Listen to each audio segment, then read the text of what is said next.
रोज सुबह चौक पर चाय बेचता था। एक दिन बारिश में उसकी ठेली पलट गई, सारा सामान भीग गया। लोग हंसने लगे। तभी एक बूढ़ा आदमी आया और बोला, बेटा चाय है? रवि बोला, नहीं बाबा, आज सब बर्बाद हो गया। बूढ़े ने मुस्कुराकर कहा, तो आज तेरे हाथ की अधूरी चाय पी लेंगे। रवि ने गीली लकड़ी से जैसे तैसे चाय बनाई। बूढ़े ने पी और कहा, कड़वाहट में भी मिठास हो तो समझो तुम जीत गए। सीख, हालात चाहे जैसे भी हो, हौसला बनाए रखो। लोग तुम्हारे जज्बे को जरूर पहचानेंगे। एक बार एक रेगिस्तान में बहुत भीषण सूखा पड़ा। सारे जानवर प्यासे मर रहे थे। उसी समय एक छोटी सी चिड़िया अपनी चोंच में पानी की एक बूंद लेकर उड़ती दिखी। एक ऊंट ने हंसते हुए कहा, क्या ये एक बूंद इस पूरे रेगिस्तान को बचा सकती है? चिड़िया मुस्कुराई और बोली, शायद नहीं, पर अगर मैं कुछ न करूं तो मैं भी इस विनाश का हिस्सा बन जाऊंगी। एक गांव में रामू नाम का एक गरीब आदमी रहता था।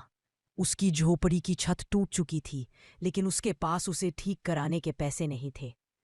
एक दिन तेज बारिश हुई और छत से पानी टपकने लगा। रामू मुस्कराया और बोला, अच्छा है, अब ऊपर देखने की जरूरत नहीं। खुद ही याद दिला दी छत ने। पड़ोसी ने पूछा, तुम दुखी क्यों नहीं हो? रामू बोला, दुखी रहूंगा तो रास्ता नहीं मिलेगा, मुस्कराऊंगा तो दिमाग काम करेगा। राहुल देर रात तक मोबाइल पर चैट कर रहा था। अचानक एक अनजान नंबर से मैसेज आया, पीछे मत देखना।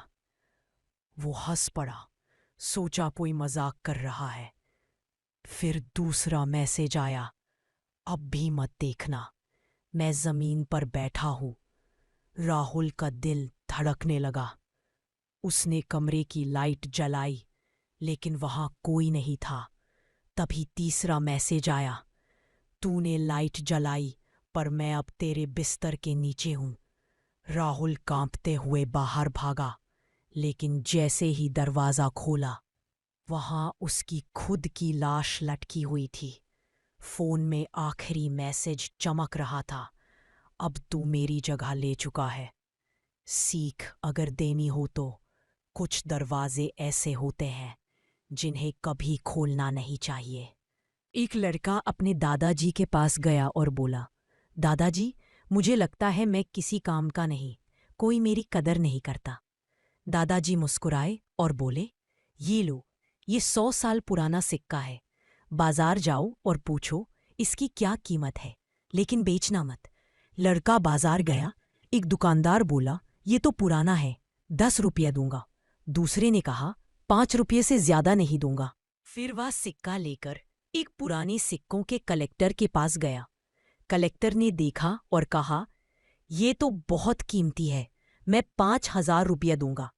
लड़का दौड़ता हुआ दादाजी के पास आया और सब बताया।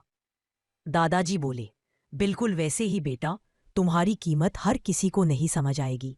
सही जगह पर ही तुम्हारी असली कदर होगी। एक गांव में एक पुराना बरगद का पेड़ था। लोग उसकी छाव में बैठते, बच्चे खेलते और पक्षी बसेरा बनाते। समय बीता। एक दिन गांव के कुछ लोग बोले, ये पेड़ अब बेकार है, इसे काट दो। तभी एक बुजुर्ग आगे आए और बोले, यही पेड़ था जिसने बाट में हमें छाव दी थी, सुख में हमें फल और दुख में सहारा। इसे काटना खुद की जड़ें काटना होगा। लोगों को समझ आया और पेड़ को बचा लिया गया। सीख, जो हमारे काम आता है उसका सम्मान करें, चाहे वह इंसान हो या पेड़। एक बार एक गरीब लड़का सड़क किनारे बैठा था। उसके पास सिर्फ आधी रोटी थी। तभी एक भूखा कुत्ता उसके पास आया। लड़के ने बिना सोचे आधी रोटी का आधा हिस्सा उसे दे दिया। एक आदमी पास खड़ा ये सब देख रहा था। वो लड़के के पास आया, मुस्कराया और बोला, तुमने आज इंसानियत दिखा दी, चलो मैं तुम्हें स्कूल में दाखिला दिलवाता हूँ। एक गरीब लड़का रोज मंदिर के बाहर बैठा करता था। लोग उसे नजरअंदाज कर देते थे। एक दिन उसने एक पुराना सिक्का उठाकर कहा, ये भगवान का है, जो इसे उठाएगा उसे पुण्य मिलेगा। लोग रुकने लगे, कोई सिक्का उठाता, कोई उसे चाय पिलाता। धीरे धीरे वो लड़का सबका चहेता बन गया। किसी ने पूछा, तूने ऐसा क्यों किया? लड़का मुस्कराया, दुनिया को बदलने के लिए खुद को समझदार बनाना पड़ता है, बस तरीका बदल दिया। सीख, समझदारी से सोचो, हालात अपने आप बदलने लगते हैं। एक बार की बात है, एक बूढ़े घड़ीसाज की दुकान में एक बच्चा आया। उसके हाथ में एक टूटी हुई घड़ी थी। बच्चा बोला, ये घड़ी मेरे पापा की आखिरी निशानी है, क्या आप इसे ठीक कर सकते हैं? घड़ीसाज ने मुस्कुरा कर कहा, घड़ी पुरानी है, लेकिन इसकी यादें कीमती है। उसने घड़ी को धीरे धीरे खोला, हर पुर्जे को सहेज कर ठीक किया। कुछ घंटों बाद घड़ी फिर से टिक टिक करने लगी। बच्चे की आंखों में चमक आ गई। सीख, हर टूटी चीज को फेंकना नहीं चाहिए। कुछ चीजें सिर्फ वक्त नहीं, यादें भी दिखाती हैं। एक बार की बात है, एक बूढ़े घड़ीसाज की दुकान में एक बच्चा आया। उसके हाथ में एक टूटी हुई घड़ी थी। बच्चा बोला, ये घड़ी मेरे पापा की आखिरी निशानी है, क्या आप इसे ठीक कर सकते हैं? घड़ीसाज ने मुस्कुरा कर कहा, घड़ी पुरानी है, लेकिन इसकी यादें कीमती है। उसने घड़ी को धीरे धीरे खोला, हर पुर्जे को सहेज कर ठीक किया। कुछ घंटों बाद घड़ी फिर से टिक टिक करने लगी। बच्चे की आंखों में चमक आ गई। सीख, हर टूटी चीज को फेंकना नहीं चाहिए। कुछ चीजें सिर्फ वक्त नहीं, यादें भी दिखाती हैं।